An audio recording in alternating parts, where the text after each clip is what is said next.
Pada malam ini insya-Allah saya akan berkongsi dengan tuan-tuan muqaddimah surah yang ke-20 di dalam Al-Quran, iaitu merujuk surah Taha. Surah yang ke-20 dalam Quran iaitu surah Taha. Baik, apabila kita meneliti setiap surah-surah yang terkandung di dalam kitab suci Al-Quran, menjadi kewajipan bagi kita lebih-lebih lagi sebagai umat Islam, selaku penuntut ilmu, salah satu cara ataupun beradab kita dengan Al-Quran, terutama apabila kita nak memahami, mengenali dan meneliti satu-satu surah. Sebagai contoh, malam ni kita nak tadabbur awal surah Taha. Jadi cara paling awal untuk kita beradab ialah mengenali latar belakang atau pengenalan satu-satu surah, supaya capaian yang kita dapat dari sudut kefahaman, dari sudut pengertian, dari sudut isi kandungan, lebih-lebih lagi iktibar dan pengajaran yang kita nak ambil itu supaya kita dapat secara sungguh-sungguh, supaya kita dapat secara mendalam. Maka antara lain perkara yang perlu kita buat ialah memahami latar belakang satu-satu surah. Sebagai contoh, surah Taha adalah surah yang ke-20 dalam Al-Quran, dan surah ini mengandungi 135 ayat, dan surah ini juga adalah surah Makkiyah. Mengikut pandangan majoriti ulama-ulama besar, Taha adalah surah Makkiyah. Walaupun demikian, ada juga pandangan dan riwayat-riwayat, ada beberapa ayat termasuk di dalamnya adalah ayat-ayat Madaniyah. Yang dimaksudkan ialah merujuk ayat 120 dan ayat 121 adalah Madaniyah. Yang lain secara umum, secara keseluruhan adalah Makkiyah.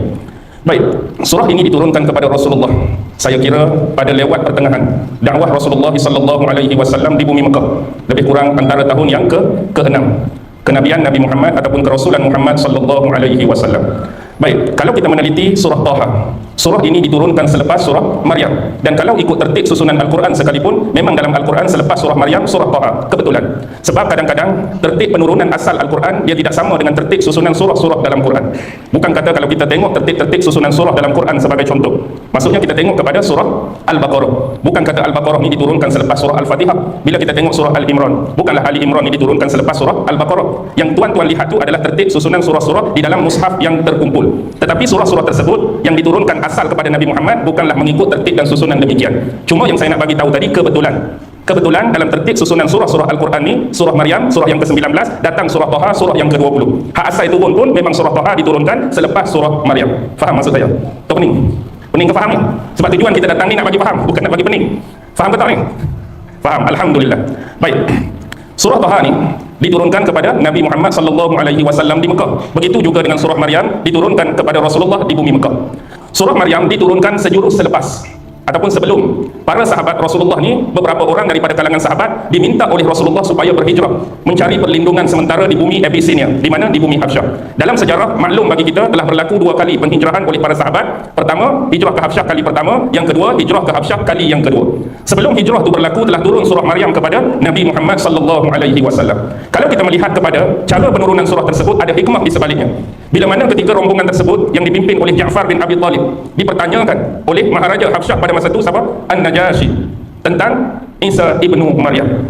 Jadi ada signifikan, ada hikmah yang mana Ja'far bin Abi Talib membacakan ayat pada awal-awal surah Maryam untuk mengisahkan tentang Isa ibnu Maryam kepada Maharaja Habsyah, iaitu An-Najashi. Bayangkan kalau surah itu tidak diturunkan kepada Nabi Muhammad SAW sebelum itu. Agak-agaklah apa jawapan yang bakal dikemukakan dan dikeluarkan oleh Ja'far bin Abi Talib apabila dipertanyakan persoalan demikian kepada beliau untuk dijawab di hadapan An-Najashi. Baik, selepas itu barulah diturunkan surah Taha ini. Dan surah Taha ini diturunkan adalah kemuncak dakwah Rasulullah SAW secara bersemuka. Sebab dalam dakwah Nabi ini dia ada 2 fasa. Pertama disebut sebagai fasa sir, fasa rahsia. Dakwah Nabi secara sembunyi-sembunyi, hanya kepada kaum kerabat, sahabat-sahabat, ahli keluarga yang dekat-dekat sahaja. Berlalu dan berlangsung selama hampir 3 tahun. Selepas itu barulah Allah memerintahkan Rasulullah supaya mendakwahkan agama ni, dakwahkan Islam ni secara jahar, secara nyata, secara terang-terangan, bukan lagi sembunyi-sembunyi ataupun berselindung. Jadi kemuncak daripada dakwah Rasulullah SAW inilah turunnya surah Taha kepada Nabi Muhammad SAW. Berikutan, tentu tuan-tuan dapat memahami situasi, suasana, condition dan keadaan bila agama ini didakwahkan secara terang-terangan oleh Rasulullah. Pasti akan berlaku sesuatu yang berbeza dalam kehidupan Rasulullah sebelum dan selepasnya. Umum kita mengetahui masyarakat Arab Quraisy ni, mereka mengenali Nabi Muhammad sebagai seorang individu, seorang personal yang begitu jujur, yang begitu amanah, tidak pernah keluar sepatah perkataan pun daripada mulut dan bibirnya melainkan hanya perkara-perkara yang benar, perkara-perkara yang betul, jauh sekali daripada penipuan, pendustaan dan pembohongan. Lantas gelaran yang dinobatkan diberikan kepada Nabi Muhammad SAW pada masa itu apa? Al-Amin, manusia paling amanah, manusia paling dipercayai di sisi mereka. Jadi bila Islam ini didakwahkan secara terbuka oleh Rasulullah sallallahu alaihi wasallam, maka dia amat berlawanan dengan kepercayaan penduduk di Mekah pada masa itu secara umum, berlawanan dengan pemahaman penduduk di Mekah secara umum, berlawanan dengan amalan penduduk di Mekah secara umum, berlawanan dengan konteks peribadatan penduduk di Mekah secara umum. Lantas bila ini berlaku, maka tentangan yang diterima oleh Rasulullah sallallahu alaihi wasallam seolah-olah di sisi mereka Rasulullah sedang melawan arus. Rasulullah sedang melawan bentuk kepercayaan, bentuk akidah yang telah mereka lama diambil daripada nenek moyang sebelum ini. Satu benar-benar yang berlawanan sekali dengan apa yang mereka percaya dan imani sebelum itu. Jadi dari sini Rasulullah dan para sahabat-sahabat baginda yang menerima Islam, yang menerima dakwah ini mula diganggu dan dikacau oleh pembesar-pembesar dan pemuka-pemuka Quraisy. Ada di kalangan sahabat yang dimaki, ada di kalangan sahabat yang disiksa, ada kalangan sahabat yang sampai peringkat mereka ini dibunuh. Ini jelas berlaku dalam sejarah. Bahkan kepada batang tubuh personaliti Rasulullah sendiri tak pernah berkurangan pada diri Rasulullah sallallahu alaihi wasallam ini tomahan-tomahan, cacian-cacian, makian-makian, pelbagai gelaran dan labelan yang diberikan kepada Nabi Muhammad sallallahu alaihi wasallam. Seolah-olah pembawaan dakwah yang dibawa oleh Nabi telah 100% berganjak 360 darjah daripada Muhammad yang mereka muliakan, Muhammad yang mereka sanjung, Muhammad yang mereka kenal sebelum ini. Jadi inilah dakwah yang Rasulullah nak bawa. Inilah dakwah yang Rasulullah nak sampaikan pada kita sampai hari ini. Nampak senang ke tuan-tuan? Dakwah ini terlalu sukar, dakwah ini terlalu susah. Banyaknya pengorbanan-pengorbanan, penderitaan-penderitaan, penyiksaan, ranjau-ranjau yang terpaksa dilalui oleh Rasulullah, terpaksa dilalui oleh para sahabat untuk terus kekal menjamin legasi dan warisan agama ini terus sampai kepada setiap umat sampailah ke hari kiamat.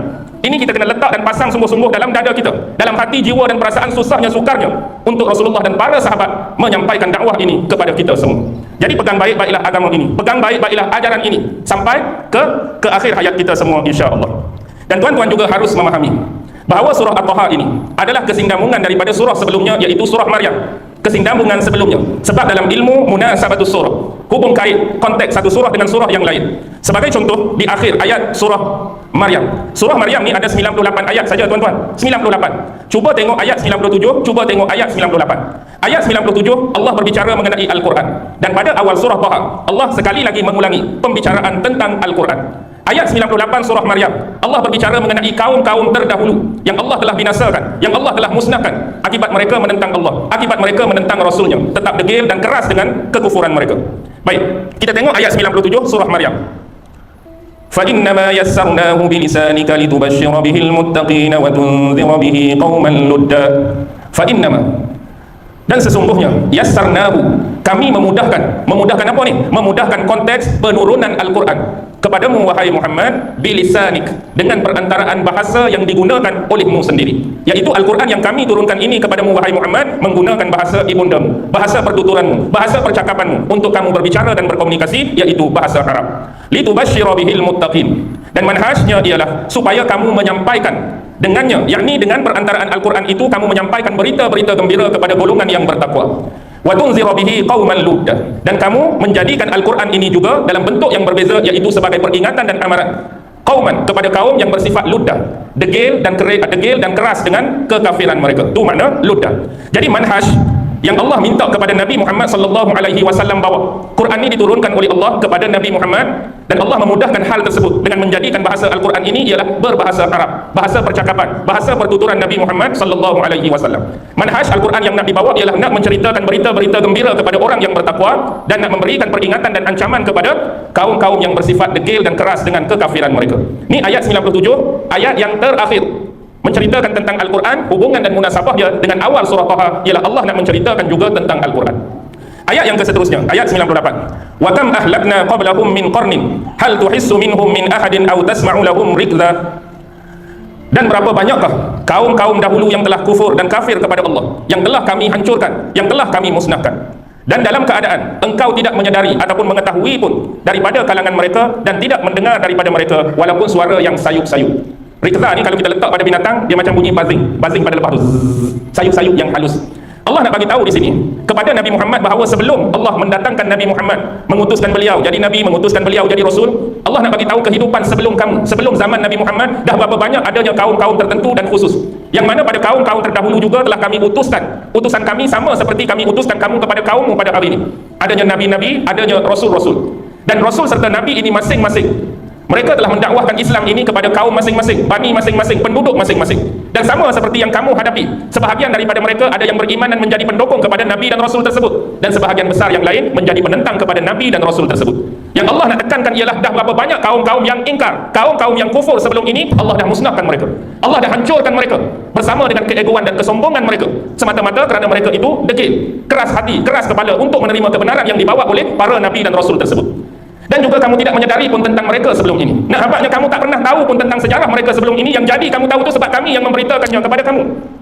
Kalau kami tak habaq kepada kamu dengan cara turunnya wahyu, cerita tentang umat Nabi Nuh, kami cerita pada kamu umat Nabi Hud, kami cerita pada kamu umat Nabi Saleh, kami cerita pada kamu umat Nabi dan Rasul yang lain serta umat-umat yang sejarahnya direkodkan dalam Al-Quran, kamu tidak akan pernah mengetahui sama sekali tentang keberadaan mereka sebelum ini. Yang jadi kamu tahu itu sebab apa? Kami turunkan wahyu bagi tahu cerita dan kisah mereka pada kamu. Kalau kami tak cerita, kamu tak tahu pun pasal mereka. Itu Allah nak habaq secara umum. Tapi dalam surah Taha, Allah nak cerita tentang satu manusia yang begitu keras, yang begitu degil, yang hidup pada zaman Nabi Allah Musa alaihissalam, iaitu penguasa dan pemerintah Mesir pada waktu itu, Fir'aun. Daripada hak umum tadi, Allah nak khususkan kisah Nabi Musa dalam surah Taha. Bagaimana Nabi Musa berhadapan dengan Fir'aun, bagaimana berbicara dan berkomunikasi dengan Fir'aun, bagaimana nak mengatur hubungan dengan Fir'aun, bagaimana nak menghadapi penentangan-penentangan daripada Fir'aun. Allah cerita khusus dalam surah Taha. Baik, itulah kesinambungan daripada surah Maryam dengan surah Taha. Baik, surah Taha ini pastinya diturunkan sebelum Islamnya Sayyidina Umar. Sebab Umar Islam, Umar bin Al-Khattab itu Islam kerana membaca ayat-ayat awal daripada surah inilah. Ayat-ayat awal daripada surah Taha lah yang telah membuka pintu hati keimanan Sayyidina Umar bin Al-Khattab untuk menerima dan memeluk Islam. Jadi secara logik, secara rasional, surah ni kena turun dulu sebelum Islamnya Umar.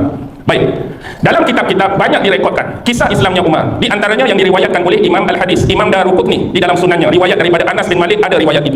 Begitu juga dengan Imam Ibn Ishaq, sejarawan terkenal, panjang lebar lagi riwayatnya. Jadi secara umumnya, kisah Islamnya Umar ini begitu terkenal dalam sejarah.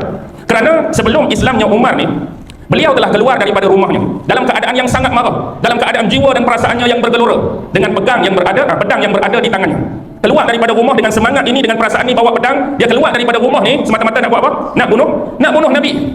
Nak pergi bunuh Nabi. Tujuan dia, niat dia keluar daripada rumah bawa pedang nak bunuh Nabi. Ini bukan perkara yang kecil. Ini antara amarah yang cukup hebat dan cukup besar. Bila seorang individu yang sanggup bawa pedang dia, yang sanggup guna pedang dia semata-mata nak pergi bunuh peribadi Nabi. Tapi sampai di pertengahan jalan, beliau telah bertemu dengan salah seorang sahabatnya. Siapa sahabat beliau? Nu'aim bin Abdullah. Lalu dalam keadaan demikian, Nu'aim bertanya, "Wahai Umar, mahu ke manakah kamu?" Tengok Umar keadaan dengan mukanya, dengan keadaannya, dengan emosinya. Tanya kawan ni, "Nak pergi mana?" Dia tak cakap lah, orang ini translate ni. "Aku keluar nak pergi mencari Muhammad. Aku nak pergi mencari Muhammad kerana Muhammad telah memecah belahkan perpaduan di antara orang-orang Quraisy. Muhammad yang telah murtad, Muhammad yang telah mencela agamanya, Muhammad yang telah menghina patung-patung dan sembahan berhala mereka. Aku nak pergi bunuh Muhammad." Itu Sayyidina Umar pada waktu itu. Lalu apa kata Nu'aim bin Abdullah? "Sekiranya itu yang kamu nak buat, sekiranya itu yang kamu nak lakukan, aku berharap sesekali kamu jangan terpedaya dengan keadaanmu. Sesungguhnya, adakah Bani Abdul Manaf akan membiarkan engkau berjalan di atas muka bumi ini sekiranya engkau membunuh Muhammad?" Sebab orang Arab ni dia jenis akak kuat. Muhammad tu Bani apa? Bani Hashim, Bani Muttalib, Bani Abdul Manaf. Kalau kamu sungguh-sungguh dengan niat nak bunuh dia, adakah Bani Abdul Manaf, keluarga Nabi Muhammad yang besar tu, membiarkan kamu berjalan di atas muka bumi ini kalau sungguh-sungguh kamu bunuh dia? Nasihat daripada aku, ada baiknya kamu menerusi urusan keluargamu sendiri. Keluargaku yang mana? Iaitu saudara sepupumu. Siapa dia? Sa'id bin Zaid. Sa'id bin Zaid ni tentu tuan-tuan kenal, sebab dia salah seorang sahabat yang 10 dijamin masuk syurga. Kita kenal Sa'id bin Zaid? Sa'id bin Zaid, 10 sahabat yang dijamin masuk syurga, saudara sepupu Sayyidina Umar. Dan saudara perempuanmu Fatimah binti Khattab, adik dia sendiri. Sa'id bin Zaid itu suami kepada adik dia. Sa'id bin Zaid itu adik ipar Sayyidina Umar. Jadi saudara sepupu ni berkahwin. Dua-dua ni aku dengar cerita, aku dengar khabar dah mengikut ajaran Islam yang dibawa dan didakwahkan oleh Muhammad. Kalau kamu nak ambil tahu sangat, ambillah tahu tentang urusan keluarga kamu sendiri. Hak asalnya dengan niat nak pergi bawa pedang bunuh Nabi, tiba-tiba jumpa sahabat, jumpa kawan sahabat, ada sepupu, ada adik perempuan yang dah mengikut dakwah Islam yang dibawa oleh Nabi, dia tukar. Tak jadi dah nak pergi cari Nabi, tak jadi dah nak pergi serbu Nabi. Nabi mana pula ni? Nak pergi rumah adik dengan adik ipar ni. Nabi serbu mereka pula. Pergi kebetulan pada waktu tu bersama mereka salah seorang sahabat Muhajir. Siapa dia? Khabbab bin Aras. Jadi Khabbab bin Aras ni berada bersamanya helaian lembaran, di dalamnya tertulis awal-awal surah Taha yang kita nak baca ni. Jadi Khabbab bin Aras ni membacakan kepada pasangan suami isteri ni wahyu yang baru diterima oleh Nabi Muhammad. Jadi kita nak ringkaskan cerita, bila Sayyidina Umar sampai rumah tu, jadi dia ketuk-ketuk pintu dengan keras. Terjadilah perkelahian, pergaduhan, tampak menampak, tendang-menendang terhadap adik ipar dengan adik perempuan dia sendiri. Lalu dia minta kepada mereka, dia nak tengok, dia nak lihat apa yang dibaca oleh mereka tadi. Sebab Sayyidina Umar antara tokoh yang pandai membaca. Jadi dia minta benda tu. Adik dia, kamu tak boleh nak pegang benda tu, kamu tak boleh nak baca. Sebab kamu tu masih lagi najis. Maksud najis ini bukan najis mutawassithah mughallazah tu. Najis dari sudut akidah, najis dari sudut kesyirikan pegangan kamu tu. Jadi kamu kena pergi mandi dulu, sucikan diri, bersihkan diri, berwuduk, kemudian baru kami akan bagi. Itu pun setelah adanya perjanjian bahawa kamu tidak akan mengapa-apakan dan mengkhianati benda tersebut. Jadi itulah yang dibaca. Taha ma anzalna, sampailah beberapa ayat. Akhirnya Allah buka pintu hati dia. Lalu terpaculah perkataan-perkataan, alangkah indahnya, alangkah hebatnya perkataan-perkataan ini. Dia sendiri mengakui hal tersebut. Kerana dia pun orang Arab, dia pun berbangsa Arab. Bila dia baca pula benda itu senang hadam, cepat masuk untuk dia mengerti dan memahami makna-maknanya. Lalu ketika dia berkata demikian, sahabat yang nama Khabbab bin Aras ni, dia kata semoga Allah mengkhususkan kamu untuk agama Islam. Sebagaimana sabda Nabi Muhammad sallallahu alaihi wasallam. Khabbab bin Aras sebut, aku pernah mendengar Rasulullah berdoa, Allahumma ayyidil Islam bi Abil Hakam bin Hisham atau bi Umar bin Khattab. Ya Allah, ya Tuhanku, kamu perteguhkanlah agama Islam, kamu perkuatkanlah agama Islam ni di antara dua orang ni. Yang pertama Abil Hakam bin Hisham. Siapa dia? Siapa dia Abil Hakam bin Hisham? Amr bin Hisham lah. Gelaran dia Abil Hakam, Abu Jahal. Atau Umar bin Khattab ataupun Umar bin Al-Khattab. Jadi doa Nabi tu duk menyebut antara dua nama ni. Mudah-mudahan Allah melembutkan, melenturkan hati salah seorang ni. Kalau mereka ni masuk Islam, mereka ni akan memperkuatkan dan meneguhkan perjuangan dakwah ni. Jadi Allah pilih siapa? Abu Jahal ke Umar? Abu Jahal ke Umar? Umar. Sedangkan dua orang ni apa hubungan mereka? Umar dengan Abu Jahal ni apa hubungan? Sama macam Nabi Muhammad dengan Abu Lahab. Nabi Muhammad tu anak saudara, Abu Lahab tu pak saudara. Umar tu anak saudara, Abu Jahal tu pak saudara dia. Abu Jahal tu bapa saudara Saidina Umar. Tuan-tuan tak tahu lagi? Tahu tak? Tahu ke tak pernah tahu? Bahawa Abu Jahal tu pak saudara Saidina Umar. Abu Jahal tu pak saudara Saidina Umar. Sebab apa? Sebab mak Saidina Umar tu, Hantamah binti Hisham tu kakak kepada Abu Jahal. Mak Saidina Umar kakak kepada Abu Jahal. Sebab tu Abu Jahal tu pak saudara dia. Okey. Maksudnya dua figure yang hebat ni, sama ada Nabi Muhammad dan Umar, masing-masing memiliki bapa saudara yang kuat menentang Islam. Okey, nampak kat situ. Lantas bila Umar ni dengar doa Nabi demikian, dia minta Khabbab bin Araf ni bawa dia terus. Lala tu juga, waktu tu juga pergi jumpa Nabi. Waktu tu Rasulullah berada di mana? Di rumah Al-Arqam bin Abi Al-Arqam, pusat dakwah pertama. Bila Rasulullah diberitahu bahawa Sayyidina Umar nak jumpa dengan dia, maka sahabat-sahabat lain tu suruh berhati-hatilah, bukan orang biasa ni, Umar ni nak mari jumpa dengan kamu. Tapi mereka semua tak tahu bahawa niat dia ni bukan sebagaimana yang dia bawa pedang tadi, tapi sungguh-sungguh dia nak masuk Islam di tangan Rasulullah sallallahu alaihi wasallam. Jadi Islamlah Umar. Jadi bila Islam Umar, maka terbuktilah Allah memperkuat dan memperteguhkan agama dan dakwah ini melalui beliau. Itu berkenaan dengan surah Taha. Baik. Kita kena tengok apakah objektif surah ini diturunkan kepada Nabi Muhammad sallallahu alaihi wasallam. Yang pertama nak bagi tahu bahawa Al-Quran ataupun agama yang diturunkan kepada Nabi Muhammad ni adalah suatu kebaikan, suatu keberkahan dan suatu rahmat. Bukanlah agama dan Al-Quran datang kepada Nabi Muhammad ni nak menyusahkan kehidupan Nabi. Bukan nak menyusahkan kehidupan Nabi. Tuan-tuan kalau baca asbabun nuzul, sebab-sebab nuzul surah Taha ni banyak. Ada beberapa riwayat. Antaranya pada waktu tu keadaan Rasulullah ni malam tu seolah-olah langsung Rasulullah tak tidur. Rasulullah habiskan waktu malam baginda dengan bersolat, beribadat kepada Allah. Ada yang sampai tahap riwayat menyebut Rasulullah kalau sembahyang ni secara berjengkit. Tahu kaki berjengkit macam mana?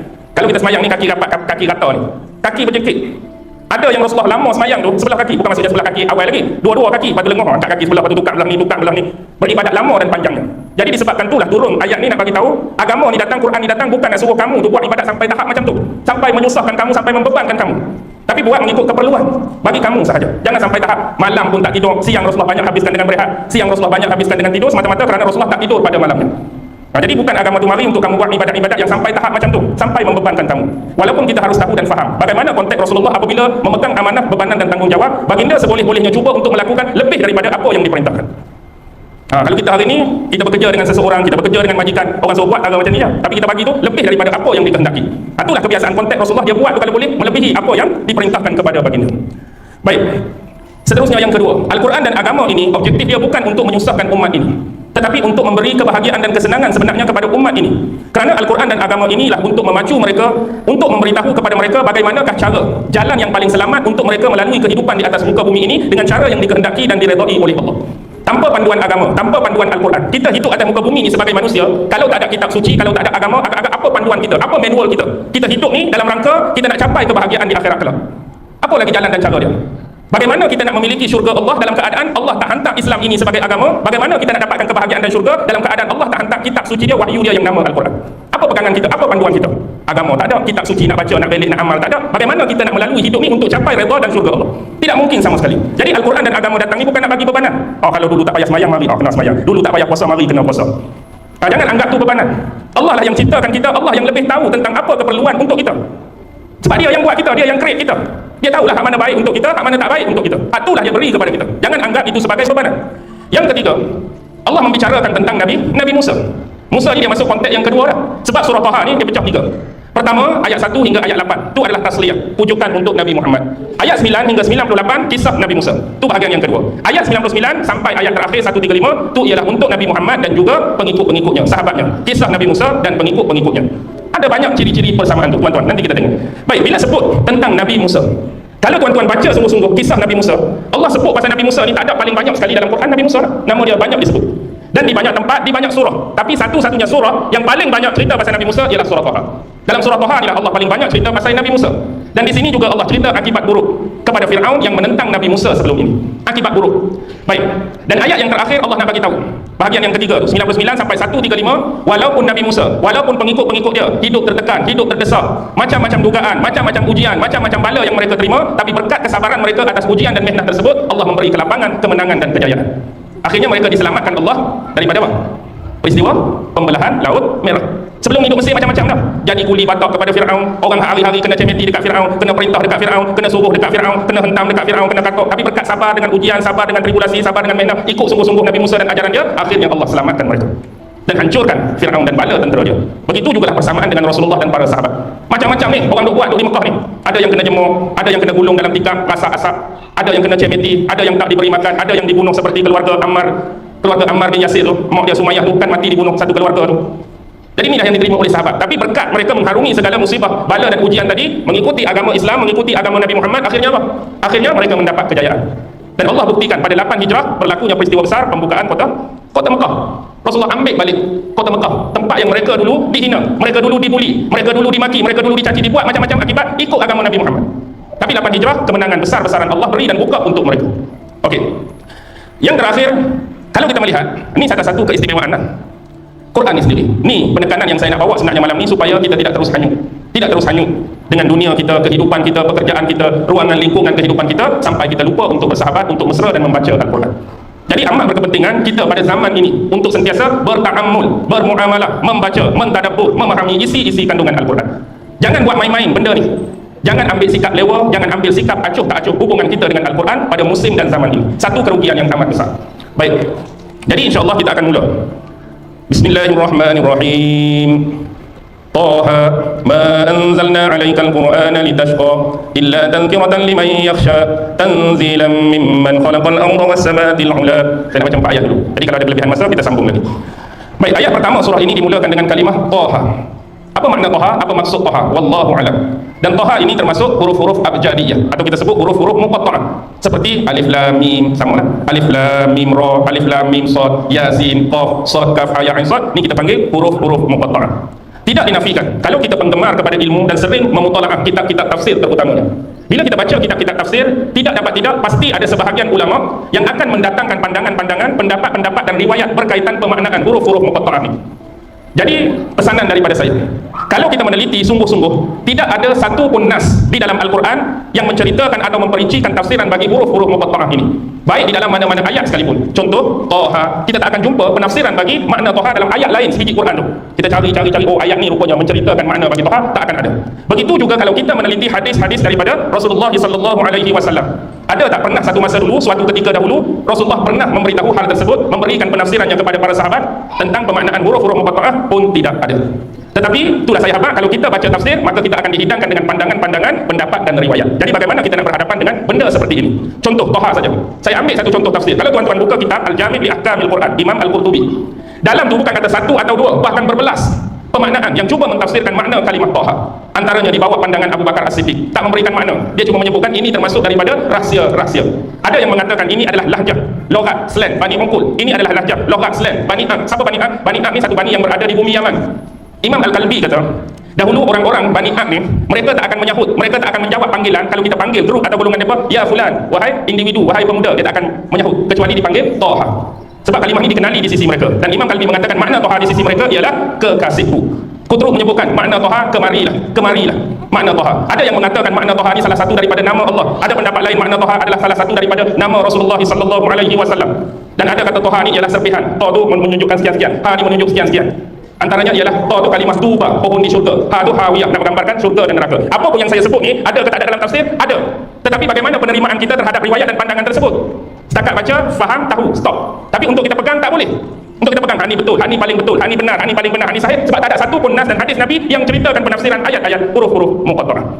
Sama juga, di sinilah penting yang kita faham bahawa kita akan tahu bila Allah bagi tahu, dan kita tak akan tahu bila Allah tak bagi tahu. Sekarang ni dalam banyak-banyak ayat ni, pasal apa kita boleh baca, kita boleh faham penafsiran dia? Sebab ditafsirkan oleh Rasulullah tentang sesuatu ayat dalam Quran, dan ilmu ni diterima oleh sahabat-sahabat, oleh ulama-ulama salaf terdahulu, tabi'in ke tabi'in ke ulama kemudian. Pasal apa kita tafsir demikian? Kerana Rasulullah dahulu tafsir demikian, sahabat dulu tafsir demikian, ulama salaf dulu tafsir demikian.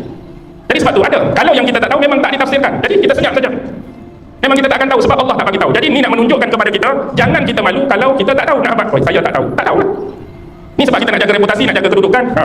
Orang tanya soalan, mana punya aku ni ulama besar, follower ada 2.3 juta dalam Facebook, kalau pejabat tak tahu, malu muka, contoh.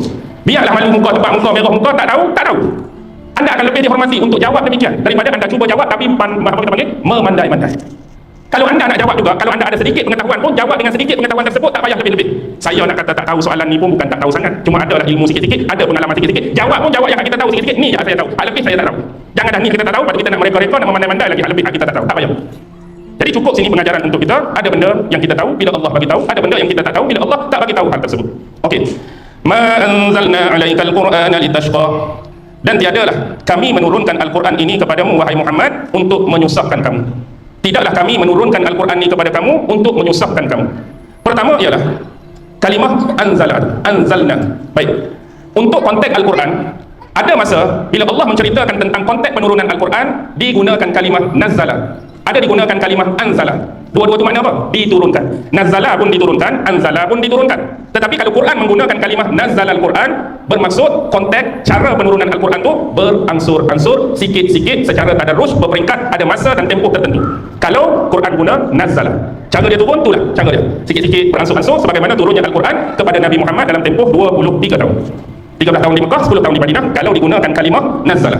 Kalau dia menggunakan kalimah anzala bermaksud dia diturunkan sekaligus. Sebagaimana pada malam Lailatul Qadar, Al-Quran diturunkan sekaligus dari Lauhil Mahfuz ke Baitul Izzah di langit dunia. Satu turun seketui 30 juzuk. Biasa akan guna kalimah anzala, bukan nazala. Di sini anzalna. Maksudnya kami menurunkan Al-Quran kepada Nabi Muhammad sallallahu alaihi wasallam. Allah menggunakan alaika.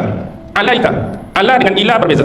Ada masa Quran dia berbicara dengan Nabi Muhammad, alaikal Quran, ilaikal Quran. Ke atas kamu Al-Quran, kepada kamu Al-Quran, efek dia, elemen dia berbeza. Kalau alaika, dia menunjukkan elemen atau sifat amanah dan penanggungjawaban.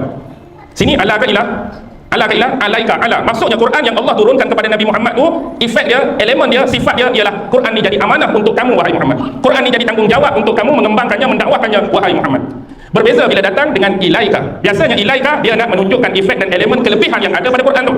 Quran ni mukjizat ke, Quran ni ayat tu, Quran ni dia nak cerita kelebihan ayat Quran. Tapi bila Allah nak cerita pasal amanah dan tanggungjawab yang dibebani ke atas Nabi Muhammad sallallahu alaihi wasallam. Baik, Al-Quran. Kata dasar Quran ni apa? Qara'a. Anak kita baca kitab Iqra. Qara'a membaca. Tapi ada tambahan huruf di sini. Bila sebut Al-Quran, maksudnya ditambah huruf nun. Nun ini adalah mubalaghah untuk memperbesarkan konteks dia. Bila sebut Al-Quran, dia jadi apa? Yang paling banyak dibaca, yang paling kerap dibaca. Sama juga dengan kalimah ataupun nama Allah Ar-Rahman.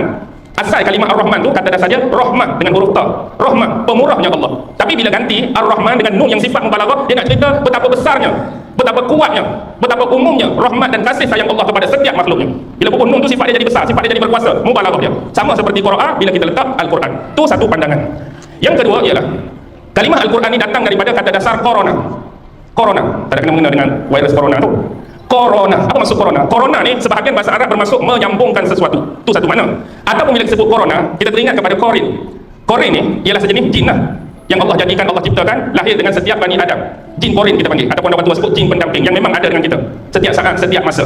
Dan corona ni bermaksud sesuatu yang boleh dikatakan memang serasi dengan kita, rapat dengan kita, duduk dekat dengan kita. Jadi makna dia, Al-Quran ni kita kena jadikan sifat dia sedemikian rupa. Sifat dia kena jadikan sedemikian rupa. Maksud corona tadi menyambungkan sesuatu. Dia menyambungkan ayat-ayat Allah, dia menyambungkan surah-surah untuk dibentuk dan ditempatkan di satu tempat. Khususnya kita namakan sebagai mushaf Al-Quran. Jadi kita juga dalam konteks ini kena menyambungkan ayat-ayat Allah, kena menyambungkan surah-surah tersebut untuk diri kita. Dalam konteks nak mengamalkan apa? Amar ma'ruf nahi mungkar, membuat segala perkara-perkara yang menjadi perintah dan arahan Allah, dan meninggalkan perkara-perkara yang menjadi tegahan dan larangan Allah. Jadi kita kena anggap sifat dia Quran tadi sesuatu yang dekat, hampir kita nak berkomunikasi, kita nak bermuamalah dengan dia. Jadi kalau kita tak dapat buat sifat itu pada Al-Quran, maka tidak bersesuaianlah nama itu sebagaimana nama yang dipadamkan dengan kalam Allah Subhanahu wa taala. Dengan kata lain, sifat corona tadi, Quran ini kita kena jadikan pendamping, teman rapat, sahabat untuk kita berbual, untuk kita berkomunikasi, untuk kita berbicara, untuk kita tanya macam-macam pada dia. Sama seperti seorang sahabat yang dekat dengan kita. Persoalan dia, bagaimana bentuk hubungan kita dengan Quran sampai hari ini? Bagaimana bentuk hubungan kita dengan Quran sampai hari ini? Adakah sifat dia sedemikian rupa atau kita mengambil jalan bersahabat baik dengan Quran hanya pada malam Jumaat? Masuk malam Jumaat tu, tak nak baca Yasin, ataupun tak nak baca surah Al-Kahfi, baru buka Quran. 6 hari yang lain tak buka Quran, tak selak Quran, tak belik Quran. Bila pula nak bertemu, nanti nak baca Yasin malam Jumaat depan. Jangan buat Quran demikian. Ataupun ada juga kat rumah masing-masing semua ada Quran, tapi Quran tu duk berdepu, duk berlapuk dalam cermin almari tu, duduk situ. Agak-agak berapa lama kita tak buka cermin almari tu, kita tak ambil Quran, kita tak belik dan baca Al-Quran. Bila kali terakhir kita belajar sungguh-sungguh tentang Quran, tentang tajwid ke, tentang tafsir ke, tentang apa sekalipun ilmu yang berkaitan dengan Al-Quran? Itulah kata-kata. Di sini kita ambil poin, bukan nak cari aib sesiapa, bukan nak mengata sesiapa, bukan nak bodoh sesiapa, tapi kita nak bagi tahu peratusan besar secara hakikat. Itulah bentuk communicate, itulah bentuk muamalah sebahagian besar umat Islam dengan Quran hari ini. Jadi tukar watak tersebut, kita kena jadikan Al-Quran ini memang dekat sungguh hari-hari dengan kita. Baca Quran, faham Quran, belajar tafsir tentang Al-Quran. Baik, litashkur. Quran ini bukan datang untuk menyusahkan kamu sebagaimana yang kita sebut tadi, bukan nak menyusahkan Nabi, bukan nak menyusahkan umat Islam, bukan nak menyusahkan sahabat, tetapi untuk mendatangkan kegembiraan dan kebahagiaan di dunia dan di akhirat. Sebab dia ada sebab juga. Dulu ada 2 orang pembesar dan pemuka Quraisy. Siapa? Nabi pernah doa itulah, Abu Jahal, seorang lagi nama dia Nadar bin Haris. 2 orang ni datang jumpa Nabi.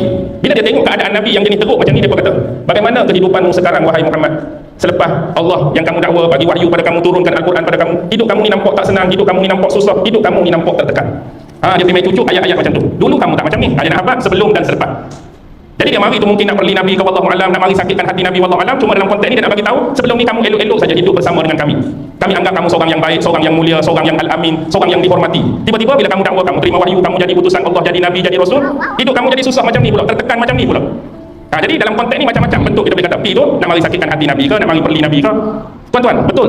Kalau kita tengok, selepas diangkat jadi Nabi dan Rasul, waktu itulah orang mula caci maki Nabi kan. Hidup Nabi berubah. Orang start dah caci, orang start dah perli, orang start dah lebar, orang start buat macam-macam. Bahkan juga kita tak lupa dalam sejarah ni, dulu kan Nabi ni dia pernah kahwinkan anak dia dengan siapa? Bukan Hak Zainab tu, Hak Ruqayyah dengan Ummu Kulsum tu. Ruqayyah dengan Ummu Kulsum dulu kahwin dengan siapa? Besan Nabi sebelum tu ialah pak saudara dia Abu Lahab. Abu Lahab tu pak saudara Nabi. Abu Lahab tu juga besan Nabi. Sebab 2 anak perempuan Nabi, Ruqayyah dan Ummu Kulsum tu kahwin dengan 2 anak lelaki Abu Lahab. Utbah bin Abi Lahab dengan Utaibah bin Abu Lahab. Hak abang tu Utbah kahwin dengan Ruqayyah, adik Utaibah kahwin dengan Ummu Kulsum. Jadi kahwin tu pula kita panggil kahwin apa? Kahwin gantung lah. Kahwin tu dah kahwin tapi tak duduk sebumbung, tak duduk serumah lagi. Tiba-tiba lepas kahwin tu, tak lama kemudian Rasulullah diangkat jadi Nabi, jadi Rasul. Dakwah pula benda-benda yang bertentangan dengan ajaran, kepercayaan, pemikiran musyrikin Mekah. Jadi baginda ditentang. Jadi Abu Lahab ni tak puas hati sebab dia tak suka dengan dakwah Nabi. Jadi dia panggil semua menantu Nabi hak lelaki ni. Abu Lahab panggil suami Zainab, Abu Lahab panggil 2 anak dia, suami Ruqayyah dengan suami Ummu Kulsum tadi. Minta tiga-tiga mereka ni ceraikan isteri masing-masing. Kamu 3 orang ni menantu Muhammad cerai bini masing-masing. Dan menunjukkan kebencian dan tak suka dia kepada Nabi Muhammad dan dakwah yang Nabi bawa. Suami Zainab siapa? Abil Ash bin Rabi. Dia tak sanggup. Saya tak akan meninggalkan dan menceraikan isteri saya Zainab. Dia terat. Dia tak dengar kata-kata Abu Lahab. Tapi suami kepada Ruqayyah, anak Abu Lahab. Suami kepada Ummu Kulsum, anak Abu Lahab. Kena dengar cakap apa? Bapak, dua-dua ni ceraikan. Ceraikan. Tengok. Derita ke tak derita? Derita ke tak derita? Akibat dakwah ni berubah hidup Nabi. Anak sendiri pun sudah diceraikan. Kemudian 2-2 ni dikahwini oleh khalifah yang ketiga. Siapa? Uthman bin Affan. Uthman kahwin dengan Ruqayyah dulu. Ruqayyah wafat meninggal waktu perang Badar. Kemudian baru kahwin dengan Ummu Kulsum. Sebab tu gelaran Uthman Nurain, lelaki yang mendapat 2 cahaya sebab kahwin dengan 2 anak perempuan Rasulullah sallallahu alaihi wasallam. Tengok jadi lagu tu pula. Lepas tu hak tekanan daripada hak kafir Quraisy tu kata duk caci ni tekanan pula pada Nabi. Tapi sebenarnya kalau tuan-tuan baca sungguh, hayati sungguh, benda-benda hak luar ni, hak eksternal orang tu kata tu dia benar-benar bukan menyakitkan hati Nabi. Orang tu kata macam-macam tu Nabi boleh tahan lagi. Tapi hak Nabi paling sedih ialah bila mana Nabi nak dakwah ni ditolak dan tidak diterima. Itu Nabi sedih. Dakwah yang Nabi dakwahkan, dakwah yang Nabi sebarkan ni ditolak oleh sebahagian besar dan tak diterima. Hak tu yang lebih menyedihkan hati Rasulullah. Kerana bila Allah bagi amanah, bebanan dan tanggungjawab Al-Quran dan Islam untuk Nabi sebarkan, bila Nabi sebarkan tu, hak terima tu lebih sedikit, berbanding hak menolak dan menentang. Sebab Rasulullah ni, dia punya sayang kepada umat dia. Kalau boleh dia nak bantu dan tolong semua umat dia. Dia kalau boleh nak selamatkan semua orang ni, dia semua masuk syurga Allah. Jangan bagi ada tertinggal seorang pun yang masuk neraka. Tu Nabi. Jadi sedih ni Allah, duk habaq, duk cerita, duk kisah, duk ceramah ni sikit saja hak dengar, sikit saja hak terima. Hal lebihnya lawan Nabi, tolak Nabi, tak percaya dengan Nabi, tuduh Nabi macam-macam. Itu yang sedih. Dalam hati Nabi, nak semua umat dia, hak dia dakwah ni semua masuk Islam dan Nabi nak bawa mereka semua masuk dalam syurga Allah. Dia beza dengan kita. Kita hari ni dalam dakwah, hak mana tak dengar topi mampu bidah kan? Lepas tu kalau orang ni caci maki kita, aku akan doakan kamu akan masuk neraka. Nak masuk kita. Doa nak masuk neraka dah. Akibat apa tak mau dengan ceramah kita, apa cerita dia tu. Jauh sangat lagi kita dengan akhlak Nabi. Sebab itulah kita nak bawa apa pun, kita selalu sebut nak bawa Quran Sunnah, tapi bukan setakat manhaj, buat qudwatan sekali. Yang payah jadi orang nak terima tu sebab kita bawa manhaj saja. Qudwah tu kita tak bawa. Tuan-tuan fikirlah, manhaj yang benar yang mengikuti Quran dan Sunnah. Setiap dalil-dalilnya ada hujah-hujah, tak ada siapa orang boleh lawan punya lah. Hujah Quran kemas, dalil Quran kemas, hujah hadis kemas, dalil Quran hadis kemas. Manhaj ni biasa, tak ada siapa orang akan tolak. Tapi yang jadi orang tolak sebab apa? Waktu buatan. Sikap kita, peribadi kita tak sama dengan kita cakap tu yang kita kena tolak sebenarnya. Bukan sebab benda kita bawa. Ustaz dia ceramah, jangan marah, kena sabar, hati lembut. Keluar sekali baru kata pijak ujung jari kaki. Oh, ni apa? Nak kata apa? Tadi Ustaz cakap kena hati lembut. Tengok. Sebenarnya bukan hang sebut bagus dah, hang sebut betul. Tapi kedua, pembawaan hang tu tak sama dengan apa tu yang jadi orang tolak. Boleh fikir tak? Boleh fikir tak? Benda yang betul tak ada siapa orang tolak. Jadi biasa orang bukan tolak benda di bawah tu. Tuan tubuh kita ada cakap tu. Orang duk tengok. Orang duk teliti sama dengan apa yang kita bawa. Itu kita kena faham. Baik. Al-Quran. Ini mungkin seni-seni yang Allah letak. Tapi tak semestinya semua berarti macam ni. Kalau dalam awal-awal surah, bila Allah berbicara mengenai Quran, Allah guna lafaz Quran. Contoh kan? Toha ma anzalna alaikal Quran. Allah berbicara tentang Quran, patut dia guna perkataan nak merujuk Al-Quran, dia guna betul-betul. Al-Quran, biasanya ayat seterusnya sampai akhir surah pun Allah akan guna kalimah yang sama. Quran juga. Maksudnya kalau nak cerita pasal Quran pada ni pun akan datang kalimah tu juga sampai akhir surah. Kadang-kadang Al-Quran ni Allah tak guna kalimah Quran walaupun nak cerita pasal Quran, dia guna kalimah Al-Kitab. Walaupun guna kalimah Al-Kitab tapi sebenarnya nak cerita pasal Quran, kalau Al-Kitab lah, contoh depan surah tu nazzala alaikal kitab. Biasa kalau Allah guna di awal surah perkataan kitab, dia cerita pasal Quran dalam ayat-ayat seterusnya sampai akhir surah pun guna kalimah yang sama. Maksudnya dia akan cerita tu Al-Kitab, Al-Kitab. Kalau dia guna awal itu Quran, dia akan guna Quran. Walaupun dua-dua tu merujuk Quran, cuma ada guna kalimah Quran, ada guna kalimah Al-Kitab. Okey. Illa tazkiratan liman yakhsha. Kecuali apa? Tazkirah, peringatan kepada yang takut, yang gerun dan malu kepada Allah. Baik. Quran ni datang untuk memberi peringatan, tazkirah. Kata dasar dia apa? Zakarah, peringatan. Tapi bila masuk huruf-huruf tambahan jadi tazkirah, dia adalah peringatan yang cukup besar dan sifat dia ialah berterusan. Quran ni memang satu kitab yang datang untuk beri peringatan kepada manusia dan sifat peringatan dia itu berterusan. Setiap masa, sepanjang masa Al-Quran akan jadi kitab yang memberikan peringatan kepada manusia. Liman yakhsha. Kenapa ada huruf lam di situ? Bukan ayat datang illa tazkiratan man yakhsha. Tapi ayat datang illa tazkiratan liman yakhsha. Jadi ada ulama yang membahaskan lam di sini ialah pengkhususan. Al-Quran ni benar-benar akan jadi peringatan kepada mereka yang bersungguh-sungguh mencari peringatan itu dalam Quran. Jadi adanya kalimah lam menunjukkan tidak semua manusia yang baca Quran, tidak semua manusia yang memahami Al-Quran akan dapat peringatan tersebut. Baik, kita ambil sebagai contoh luaran dan umum. Ada jenis manusia, saya buat kurungan dalam konteks musuh-musuh Allah, musuh-musuh agama. Orang yang berada di luar konteks agama Islam. Sebahagian daripada mereka yang ada education, ada pendidikan, terpelajar, mereka juga membaca Al-Quran. Baca ke tak? Baca. Ada sebahagian mereka sampai mengkaji ayat-ayat Al-Quran, konteks-konteks Al-Quran. Tapi tujuan mereka baca, tujuan mereka kaji, nak faham dan beriman ke nak cari kesalahan Quran? Baca sama baca, kaji sama kaji, fikir sama fikir. Ada orang Islam dan beriman sungguh, dia baca, dia nak menambahkan tahap keimanan dia. Dia nak menambahkan tahap gerun dan takutnya kepada Allah. Seorang lagi yang baca ni, dia nak cari kesalahan. Mana ni ayat ni salah ke, baris ni salah ke, konteks ayat ni tak betul, cerita dalam ni menipu ke. Orang kat konteks kedua tu akan dapat tak perasaan gerun dan takut? Tak ada. Sebab dia nak cari apa? Dia nak cari salah, dia nak cari silap. Dan dia tidak akan dapat rasa peringatan gerun dan takut kepada Allah Subhanahu Wa Taala. Sebab sifat orang-orang di luar Islam, orang yang jenis macam ni lah, bila mereka baca dan mengkaji Al-Quran, mereka tak ada satu benda. Mereka tak ada satu benda. Apa dia? Tasdik, pembenaran. Pembenaran mereka tak ada. Membenarkan kisah tersebut. Saya sebut konteks orang yang macam tadi lah. Orang yang di luar Islam, yang baca Al-Quran, kaji Al-Quran, fikir tentang Al-Quran, selalu Al-Quran, mereka just nak tahu.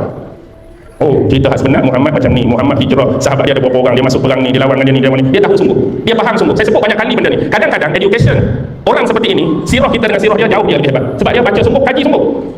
Berapa peperangan yang dilalui oleh Nabi Muhammad sepanjang hidup dia? Kalau tanya kita orang, aku perang Badar, perang Uhud, aku tahu. Tapi orang yang dikaji sungguh, ada 28 peperangan. Walaupun dia kafir. Tapi satu saja dia tak ada, tasdik. Membenarkan dan mengimani Nabi yang dia kaji. Dia tak tahu apa? Dia nak tahu cerita je. Dia nak tahu kisah Muhammad macam ni, Muhammad macam ni, Muhammad macam ni. Dia tahu, dia faham. Kadang-kadang lebih daripada kita. Tapi kamu percaya tak Nabi yang bernama Muhammad ni? Kamu beriman tak? Oh, sorry. Kami tidak dapat menerimanya sebagai seorang Nabi. Kami tidak dapat. Pembenaran tak ada. Tahu? Iya. Jadi kita tak mahu menjadi pembaca-pembaca yang seperti ini. Kita nak yang sungguh-sungguh baca Al-Quran, yang menjadikan peringatan. Dan peringatan ini boleh mendatangkan rasa gerun dan takut kepada Allah. Gerun dan takut kepada Allah. Gerun dan takut ni tak akan datang kecuali dia ada satu sifat nama dia inabah. Masuk inabah ni ialah kembali. Rasa seseorang, jiwa seseorang, perasaan seseorang nak kembali ke jalan Allah, jalan yang betul, jalan yang sebenar. Sebab tu kita minta tu ihdinas siratal mustaqim. Ya Allah, tunjukkanlah aku jalan yang sebenar. Tambah-tambah zaman kita ni, kita hidup zaman yang dalam kepala kita ni, bila baca buku, bila baca kitab, baca jurnal, baca makalah, baca macam-macam, kita dipersembahkan, dihidangkan dengan beribu-ribu pandangan, beribu-ribu pendapat, beribu-ribu fatwa, beribu-ribu orang cakap tu, beribu-ribu orang cakap ni. Dalam keadaan kita blur, kita keliru, kita nak cari dalam hak banyak-banyak ni hak mana sebenar-benar yang betul, hak mana sebenar-benar jalan yang lurus, jalan yang sampai diredai oleh Allah Subhanahu Wa Taala. Jadi sifat inabah jiwa dan perasaan nak kembali kepada Allah, mengikut jalan yang benar, ini perlu kena ada, barulah mari rasa gerun dan takut. Tuan-tuan, seseorang tak akan ada rasa gerun dan takut kalau dia betul-betul tak kenal kepada siapa yang dia patut kenal, yang dia patut gerun dan takut. Budak-budak ni, kita takutkan dia dengan hantu. Kita takutkan dia dengan hantu. Dia kenal ke tak kenal hantu? Bukan maksud saya memang kita pun tak kenal hantu, budak tak kenal. Maksud dia tahu semua pasal hantu. Hantu tu jenis benda yang menakutkan ke? Hantu tu benda yang melucukan. Ada dalam kepala dia. Tak jadi dia nak pergi jalan tengah malam, kita dah hantu tu. Yang jadi dia lari dalam keadaan menangis, dia takut tu sebab dia tahu dah hantu tu jenis apa. Hantu tu jenis menakutkan, mengerikan, muka bodoh. Kalau jenis hantu tu baru dia kena, hantu tu nak tak apa. Dia tak tahu hantu tu apa. Dia lihat jalan, hantu tu apa? Dia hantu. Dia tak tahu hantu tu apa. Jadi orang yang nak rasa gerun dan takut pada Allah, nombor satu kena kenal apa? Kena kenal kita nak rasa takut dan gerun tu siapa? Jadi kalau tak apa kenal, mari tak rasa gerun. Kalau kita tak berapa nak kenal Allah, tak berapa nak rapat dengan Allah, macam mana nak mari rasa gerun dan takut pada Allah? Kita dengan dia pun tak kenal mana, kita dengan dia pun tak rapat mana. Jadi orang kenal sungguh-sungguh, tahu sungguh-sungguh tu, baru mari akan datang rasa sifat takut dan gerun. Oh. Saya minta maaf sungguh ni, sebab limitation time saya 9.30. Saya bagi ayat yang keempat. Tanzilan mimman khalaqal arda was samaatil ula. Tanzilan, yang menurunkan Al-Quran, mimman, iaitu Tuhan zat khalaqal arda, yang telah menjadikan bumi, was samawatil ula, dan 7 lapis langit yang maha tinggi, amat tinggi. Sekarang Allah nak menceritakan kepada kita, dialah Allah zat yang menurunkan Al-Quran kepada Nabi Muhammad sallallahu alaihi wasallam, dan dalam masa yang sama nak menceritakan dialah zat yang telah menciptakan bumi dan 7 lapis langit yang maha tinggi.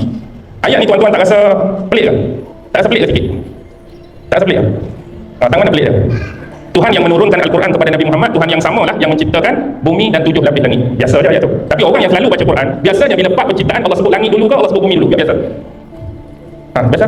Khalaqas samawati wal ard. Allah akan sebut biasanya bab penciptaan langit bumi dia akan sebut 7 lapis langit dulu baru bumi. Sebab tu saya tanya dia tak rasa pelik ke? Ni dia sebut bumi dulu baru 7 lapis langit. Beza dengan cara biasa Allah bagi. Dan bila beza adakah sama je, cuma Allah ayat ni Allah nak cipta dia buat langit dia buat bumi. Ni pun dia tukar pun Allah buat langit Allah buat bumi juga. Perkataan sama. Ya, hakikatnya Allah lah yang menjadikan kedua unsur tu. Bumi pun Allah cipta, 7 lapis langit pun Allah cipta. Tapi bila Allah meletakkan tempat yang berbeza, Allah nak apa? Allah nak apa? Pertamanya bila Allah sebut bumi dulu, Allah nak ceritakan sifat manusia. Sifat manusia ni dia lebih kepada keduniaan dia. Dengan kata lain, peratusan yang paling besar biasa yang menguasai manusia ialah materialisme. Dia akan ingat, dia akan kenang, dia akan mengagung-agungkan apa yang menjadi ruang lingkup kehidupan dia, dunia. Sebab tu Allah sebut dunia dulu dalam konteks ni. Kerana Allah nak suruh kita meningkatkan satu tahap. Bila Allah sebut dunia dulu, kemudian kepala kita Allah minta dongakkan satu tempat yang berbeza. Was samawatil ula, 7 lapis langit yang tinggi. Ni pun jarang ayat sebut macam ni. Biasa Allah sebut apa? Langit dan bumi. Langit dan bumi ni, bumi dan langit dia sebut sifat bagi langit tu tinggi. Padahal kalau tak sebut tinggi, tahu tak langit tu tinggi? Tahu dah. Tapi kadar dia, dia tak sebutkan kadar ketinggian dia tu macam mana. Sebut umum langit tu tinggi, kadar ketinggian dia tak tahu. Ni nak menunjukkan kepada kita bahawa kita perlu memahami Al-Quran ini diturunkan daripada tempat yang tinggi. Tempat yang tinggi diturunkan Al-Quran. Mana dia datang daripada atas turun ke bawah. Dan kita semua berada di bumi untuk memahami bahawa dua benda ni terkait rapat. Kita sekarang duduk di bumi. Kena faham Tuhan yang sama, pencipta yang sama, yang ciptakan kita, hak hidup di bumi, Tuhan tu jugalah buat bumi dan segala kenikmatan dalamnya. Untuk kait ni nak ingat balik, Tuhan yang tu jugalah hak buat kamu tu, Tuhan tu jugalah yang buat dunia ni, Tuhan tu jugalah hak buat spesifik nikmat macam-macam, Tuhan tu jugalah yang menurunkan wahyu kepada Nabi Muhammad sallallahu alaihi wasallam. Dan Allah kemudian nak suruh manusia ni dongak, jangan berada pada level yang sama, jangan berada pada level keduniaan kamu. Jadi tingkatkan usaha kamu capai untuk mengetahui tentang yang lebih tinggi. Siapa? Allah Subhanahu wa taala. Cara nak kenal Allah melalui pemberitaan yang dia sendiri bagi tahu tentang diri dia. Kita tak akan pernah diajak bersembang dengan Allah, jemput pergi kafe mana-mana, jumpa mana-mana, tak ada. Allah bagi tahu pasal dia, wahyu tu. Dia cerita dia ni sifat macam ni, dia berkuasa macam ni, dia tahu apa-apa semua. Tu, dia cerita pasal diri dia. Cuma sini, wasamatil ula. Langit yang tinggi ni pun kamu tak tahu dia punya kadar, kamu tak tahu dia punya tinggi. Tapi hakikatnya dia tinggi sungguh, satu tempat yang kamu tak mampu nak jangkau. Tapi kamu tahu tak dia tinggi? Tahu dia tinggi, tapi tinggi dia? Baik, contoh ambil langit tamar. Siapa boleh detect di mana langit tamar? Dengan ilmu dia ada. Kita dah belajar apa toposfera ke stratosfera tu, bukan tu. Tuhan belajar lapis-lapis awan tu. Ni hak sungguh-sungguh dikatakan langit tamar pun kita tak tahu apa tak lagi langit ketujuh. Hak Rasulullah Isra Mi'raj tu, satu ilmu yang belum dicapai. Hakikatnya situ pun kita tak faham dan tak mampu kita bicarakan, cuma Allah nak habaq dia tu tinggi. Langit tu tinggi. Sebab Allah nak cerita apa lepas tu? Allah nak cerita apa? Ar-Rahmanu 'alal arsy istawa. Allah nak cerita ketinggian dia yang lebih tinggi lagi. Hak langit ni pun kamu tak boleh nak sembang dah. Hak pasal dia lagi lah kita tak boleh nak sembang. Hak tak boleh nak kata apa. Cuma dia mari Ar-Rahman, Tuhan yang Maha Pemurah, beristiwa, bersemayam di atas arsy. Arsy tu lagi tinggi daripada langit. Allah atas tu lagi. Jadi hak langit hak bawah tu, hak tu pun kita tak boleh sembang, kita tak boleh fikir, kita tak boleh faham dah bagaimana keadaan dia apa tak lagi nak sembang kat atas lagi. Atas lagi tu minggu lain dah, bulan lain dah, tu ayat yang kelima. Cuma nak apa sini? Faham tak? Faham tak tu? Okey, baik. Masuk di sini Quran mari nak menceritakan kepada kita. Ada jenis ayat-ayat yang sifatnya muhkamat dan ada ayat yang bersifat mutasyabihat. Ada ayat yang kita boleh persoalkan, kita boleh cari untuk tahu. Dan ada satu sisi kita terhenti, memang tak boleh nak buat apa. Sekat tu je. Takat tu saja. Ini hak dia, ini limitation dia, tak boleh lebih. Tak boleh nak persoal dah. Jasad lagu mana, jising lagu mana, bentuk lagu mana, rupa lagu mana, tinggi lagu mana, besar lagu mana, berat lagu mana, itu semua out of persoalan. Paling penting di sini ialah keimanan kepada Allah yang memberitakan hal tersebut.